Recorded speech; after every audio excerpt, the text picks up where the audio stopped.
લગ્ન થઈ ગયેલા હોય એના માટે આ છે, છોકરી હોય કે છોકરાઓ, કે જ્યારે આપણે આપણા ઘરમાં પંખો ચાલુ હોય ત્યારે આપણે પંખા હમું નજર નહીં નાખતા, પણ જ્યારે એ પંખો બંધ થઈ જાય છે ને ત્યારે આપણે આપણા શરીરને પરસેવો વળે છે, તાપ લાગે એટલે આપણે પંખા હમું નજર નાખીએ છીએ।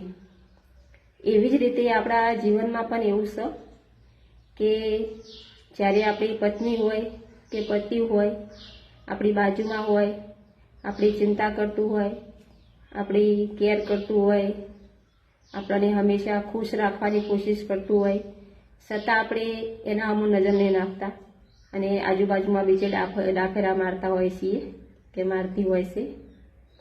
પણ જ્યારે એ વ્યક્તિને આપણે જ્યારે દગો આપીએ છીએ અને એ વ્યક્તિ આપણને મૂકીને જતું રહેશે ત્યારે જ એ વ્યક્તિની આપણે અહેસાસ થાય છે કે એ વ્યક્તિ આપણા જીવનમાં શું હતું અને વ્યક્તિને આપણે કિંમત કરીએ છીએ પછી। તો મિત્રો, જેને મારી વાત સમજાય એને વંદન કરું છું અને જે મિત્રોએ ના સમજાય એને જય માતાજી। આવજો।